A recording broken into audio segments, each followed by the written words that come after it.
How we work, where we work, the skills we need to work is changing rapidly in this digitized era.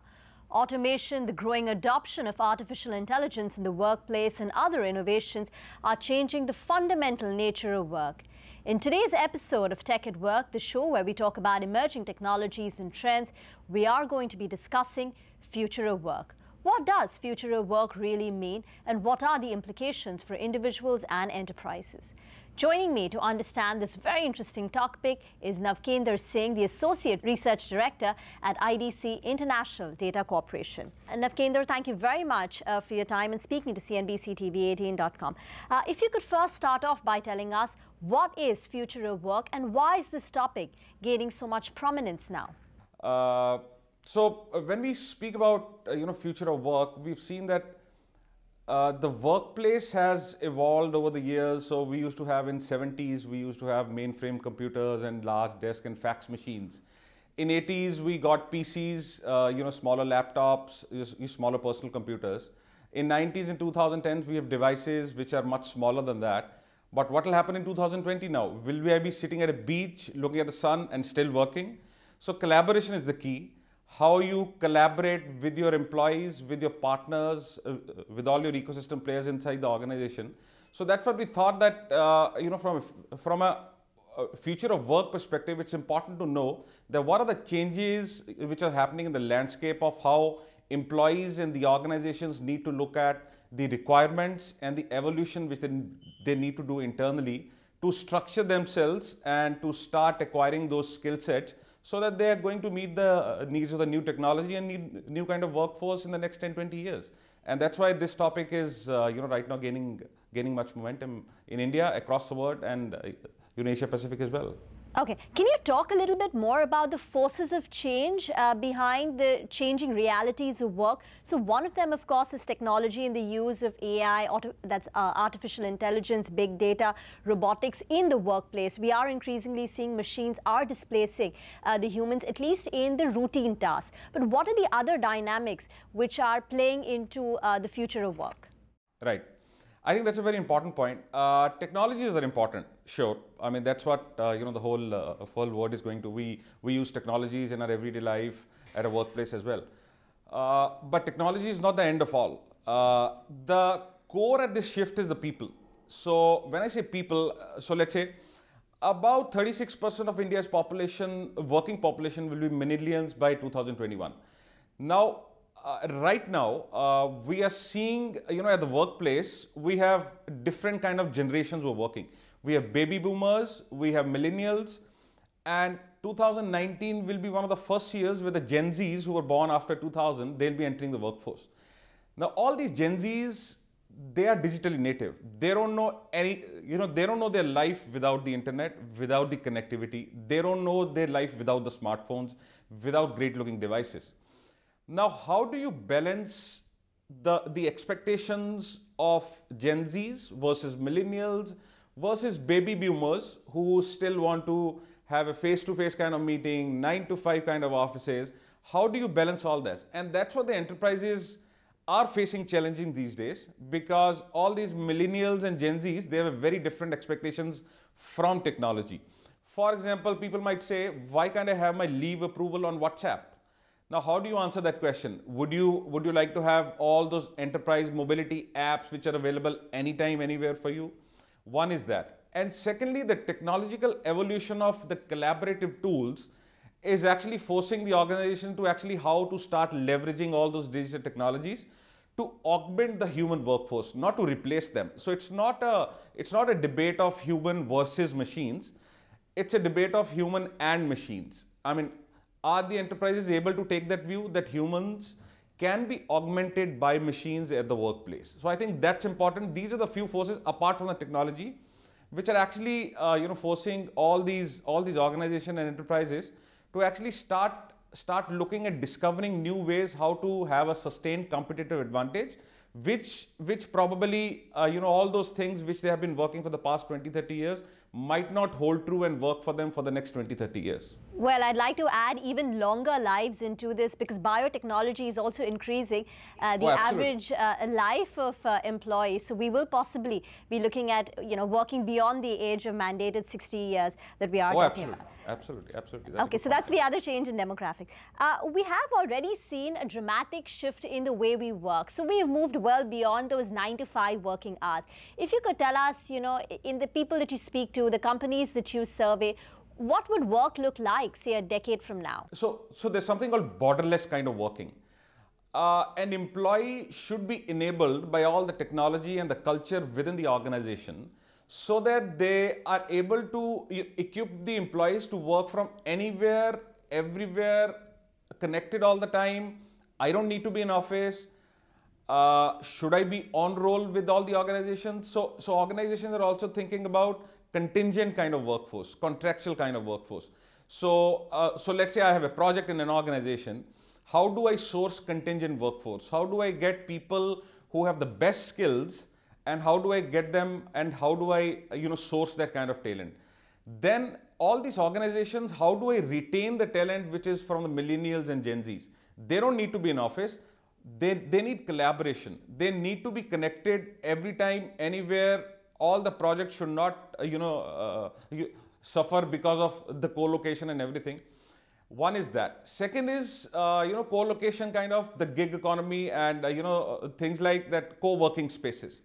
So we are seeing about more than 40% of Indian organizations said they are already exploring ways, how can they have co-working kind of spaces which are more flexible, which are good for contingent workforce, which gives me a predictable cost model in terms of how I locate my workforce, and in any kind of city anywhere in the world. So I think these are some of the things which will happen in the next, not even a decade, it will happen in the next 3 to 5 years.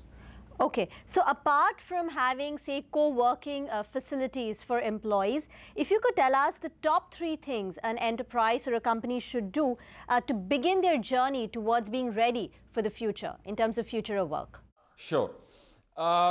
We actually call 3 pillars of future of work, 3 building blocks. So one is a workforce, then is a work culture, and then is a workspace. Okay. So when we say workspace needs to have all the enable, where all the digital technologies are enabling, and they're collaborative kind of workspace. I'm using the technologies which can actually help me, my employees increase the productivity, enhance the productivity, and get the competitive advantage from those people. The workplace doesn't need to be an office. Workplace needs to be a virtual room, maybe a virtual room where all the employees can join as and when required. Second is a work culture. So when we say culture, we say that borderless kind of working. So there is a reason that Google and Facebooks of the world, they are the most sought after employees to work for, right? Because they give you freedom. They give you freedom to work on your own projects. They give you freedom to work as and when you want, just that the work should be completed. So collaboration is the key there. And then we have the workforce. How do you retain, how do you source the new kind of talent? So let's say more than 40% of the organization in India actually responded that they are actually exploring some kind of chatbots or robots to work for them for servicing the client. So there are some insurance organizations, there are banking organizations in India where you call the call center, you don't speak to a human there, you speak to the chatbots. Now how do you measure the performance of, what are the KPIs of the chatbots? How do you measure their performance? So all those things need to be, all these organizations need to have, all the strategies in place under these 3 pillars to actually start the journey. And I think, India is, one of the leaders, at least in Asia Pacific, to actually start thinking about these. Implementation point of view, we are still about 2 to 3 years away. But I think all the CXOs in all the enterprises which we spoke to, I think they're quite aware and, aware of the need. And they're already starting the journey to that, yeah. Okay, so India is actually featuring on top of the Asia Pacific pack and being prepared for the future of work. Yes, yes, yes. In some of the parameters, they're actually above China as well. We have a case in Japan where the population is aging. They have a different kind of challenges that how to find the right kind of people with digital kind of skill set. But India, being a population where technical education is very popular, and we see many engineers and everything passing out every year. I think Indian organizations, they are quite aware of this, and we're doing much better. Yeah. Okay, you spoke about man versus machine, Navkender. So there is clearly a widespread concern that machines will start displacing human workers. So again, in the companies that you've spoken to and surveyed, do you see jobs being created or jobs being lost? And secondly, what can an employee do to be future ready? Sure, I think that's a good point. So I'll, from the enterprise side, I think it's a fair concern. But I think all the technologies, which are being built as a part of, misunderstanding of that, people are not, able to see that how can technologies augment. For example, let's say, one of the largest car manufacturers in India, they've actually, implemented that there'll be 4 robots which are augmenting 1 human on the shop floor. So 1 human was doing that kind of job in longer time. Now 4 robots are actually helping him. Now you might say that the job of that 4 robots has been taken by 3 people, but I don't think so. The skill set enhancement and the modular nature of all robotics can actually help the augment the productivity and enhancement of the whole skill set at the shop floor as well. Now the chatbot's point of view, why would you need so many people sitting there? Those people who would be actually taking the calls in the call center can be put to use in some better use by enhancing their skill set. So I think the organization lens of looking at replacement versus augmentation needs to be there, and I think people are realizing that. Now from an employee point of view, I think some of the things which are going to be very popular in India in the next 3 to 5 years is AR, VR. So I think AR, VR for the training, for the experience in the entertainment and the gaming industry. Sorry to interrupt, but if you could just elaborate a little more on AR, VR, just for the benefit of our viewers.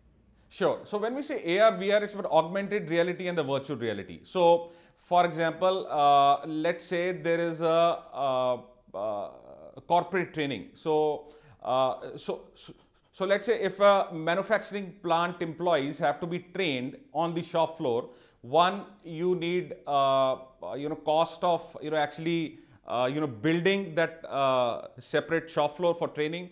Secondly, time and effort of actually taking the employees there. Now what companies are doing is they're building simulation modules where people have augmented reality and virtual reality headsets, where all the things are built in that and people get training on that. So all those technical kind of training, all those appliances servicing kind of training, field service kind of training. So all those things are happening. So people are doing a lot of that stuff. All those AR, VR training, is being used in corporate kind of trainings and field technician kind of training. So I think from that point of view that, how to build content for augmented reality and virtual reality is going to be very important.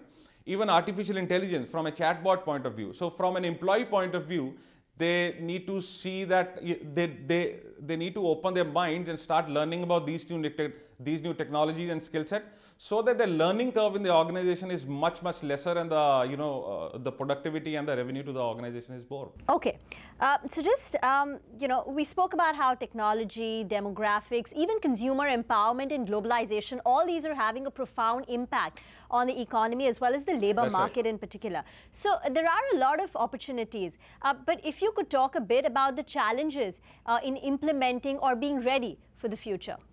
Yeah, so a few challenges is, one, you spoke about how do you open your mind between human and machines versus machines. So I think that kind of insecurity is one of the challenges in many organizations.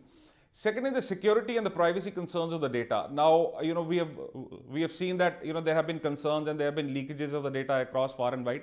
But I think there are enough security measures and the technologies which can actually help you implement those kind of barricades and the guardrails inside the organization. Third, and one of the most important in future of work, is the talent. How do you source right kind of talent? How do you develop that kind of talent? How you retain that kind of talent? and how do you understand that actually, how do you start measuring that kind of talent?